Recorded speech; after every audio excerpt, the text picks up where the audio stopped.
খেয়াল করে দেখেন কত মিথ্যা কথা বলবো আমার সাথে। তুমি কোথায় যাও, কি করো, কার কাছে যাও, প্রত্যেকটা খবর আমার জানা আছে। তুমি হুজুরের কাছে কেন গিয়েছো? তার কাছ থেকে পানি পড়া এনেছো, তাবিজ এনেছো। তুমি কি করে জানলে এত কিছু? আমি কি করে জানি? তাহলে শোনো। কি ব্যাপার? মোক্তার হুজুরের কাছে কেন আসছো? নিচয় পানি ভরা নিতে আসছে। ওর উদ্দেশ্যটা কি জানতে হবে।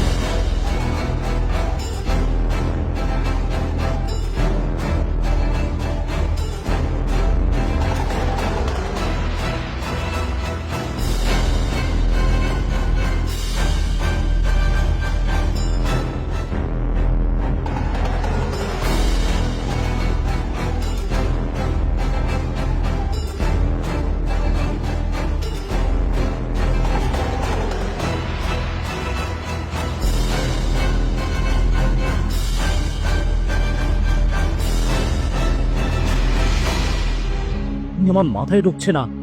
আমাকে তোমার কথা মতো উন্নবসা করার জন্য তুমি হুজুরের কাছে গিয়েছো, পানি পড়া এনেছো, তাবিজ এনেছো, যেন আমি তোমার কথায় উঠিয়া বসি। শোনো, আমি আকাশ থেকে পড়ি নাই। আমার একটা ফ্যামিলি আছে, আমার বাবা আছে, আমার মা আছে, আমার ভাই আছে, আমার বোন আছে। আমি সকলকে নিয়ে ভালো থাকতে চাই, শুধু তোমাকে একা নিয়ে নয়। নেক্সট টাইম যদি আমি দেখেছি তুমি এই ধরনের কোনো কাজে লিপ্ত হয়েছো, তাহলে কিন্তু আমি সোজা পথের বাড়ি পাঠিয়ে দিব। বুঝতে পারছো কথাটা কান ঢুকায় রাখ তুমি? আমি এমনটা আর জীবনে করব না, আমাকে ক্ষমা করে দিও। কথা যেন মনে থাকে।